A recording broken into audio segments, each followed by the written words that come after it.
Hi, Chris Savage from Ariel Ministries in Australia. Today's topic from Ariel's Come and See series is, why did the Messiah have to die?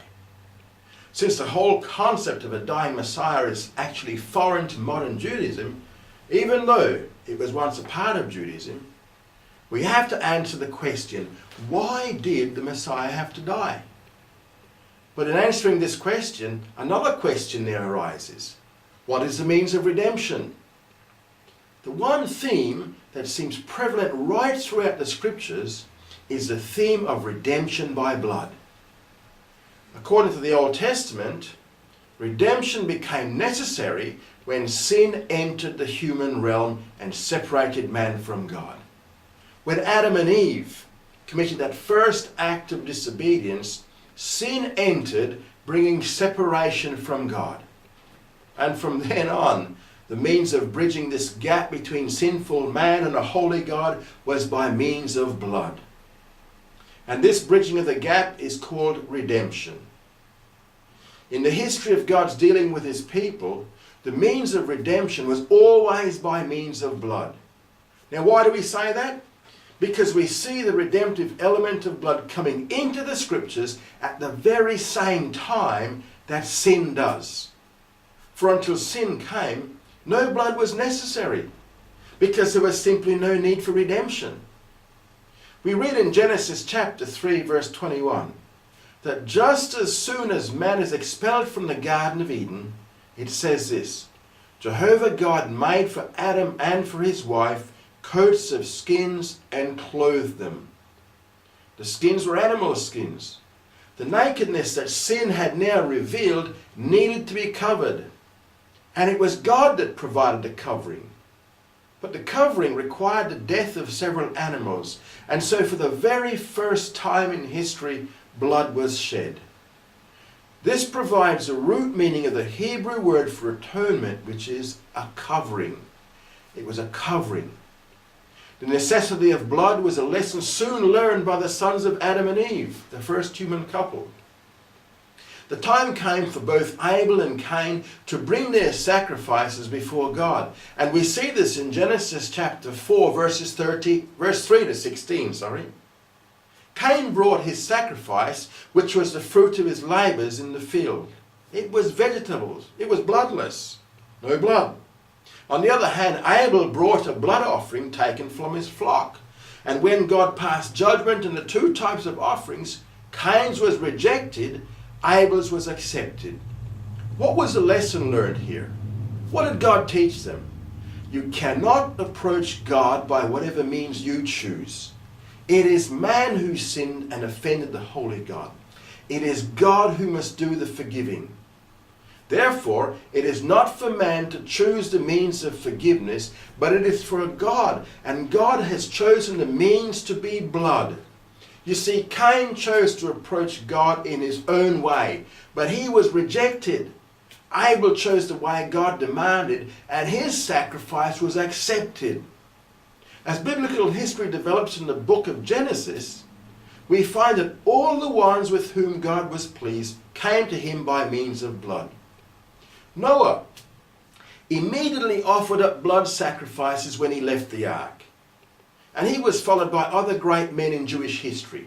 Abraham, Isaac, and Jacob. All of them were careful to approach God by means of blood. When Moses received the law at Mount Sinai, the redemptive element of blood ran throughout the entire law with its 613 commandments.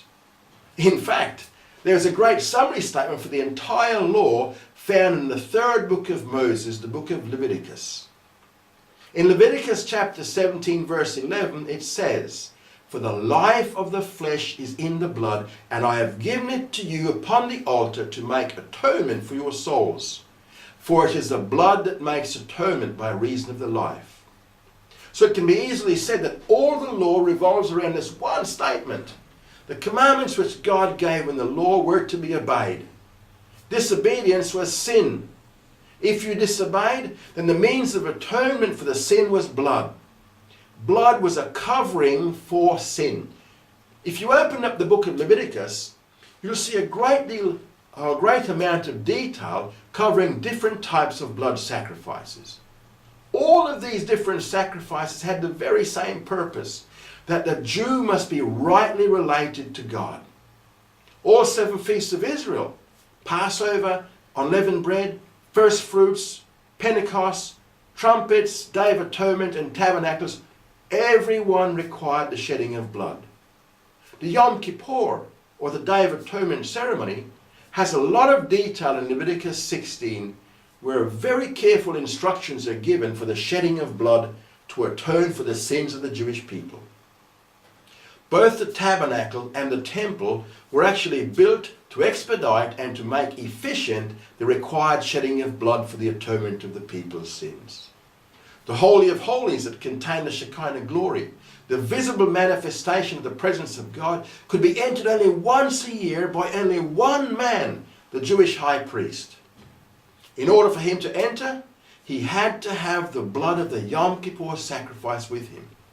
And this blood had to be sprinkled on the Ark of the Covenant, which contained the tablets of the law itself. We see this in Leviticus chapter 16, verses 15 to 17. Then shall he kill the goat of the sin offering that is for the people, and bring his blood within the veil, and do with his blood as he did with the blood of the bullock, and sprinkle it upon the mercy seat and before the mercy seat. And he shall make atonement for the holy place because of the uncleanness of the children of Israel, and because of their transgressions, even all their sins. And so shall he do for the tent of meeting that dwells with them in the midst of their uncleanness. And there shall be no man in the tent of meeting when he goes in to make atonement in the holy place, until he come out and have made atonement for himself and for his household and for all the assembly of Israel. And so this principle stood right throughout the remainder of the Old Testament history. But you know what? It was a burden to the individual. These blood sacrifices had to be repeated every year, year in and year out, and they had to be done in the temple at Jerusalem. Now, for those Jews living in a country miles from Jerusalem, it was a bit of a burden to come every year to offer their sacrifices to the Lord for the atonement of their sins. Only the faithful few, those whom the prophets referred to as the remnant, those who loved God and his law enough to do so in spite of the burden created, others built their own altars on high mountains and hills closer to home and offered their sacrifices there. But there was no atonement granted there, not at these rival altars. Why? Because God specified they had to be offered at Jerusalem. The prophets of God railed against these practices and condemned this departure from the law of God. Now, you see, many had failed to learn the lesson of Cain. You cannot come to God for forgiveness in any way you may choose, but you must come in the way God himself has chosen. And it was Isaiah the prophet who first provided the hope that there was going to come a day when the yearly burden would be lifted. Because we see in Isaiah 53, God declared there that the suffering servant, the Messiah, would be the sacrifice for sin. In Isaiah 53, verses 10 to 11, we read this: Yet it pleased Jehovah to bruise him. He has put him to grief. When you shall make his soul an offering for sin, he shall see his seed. He shall prolong his days, and the pleasure of Jehovah shall prosper in his hand. He shall see of the travail of his soul, and shall be satisfied. By the knowledge of himself shall my righteous servant justify many, and he shall bear their iniquities. Point of Isaiah 53 is basically this: the animal sacrifices under the Mosaic law were intended to be temporary. They were a temporary measure only. God's intent was for there to be one final blood sacrifice, and that would be the sacrifice of the Messiah himself.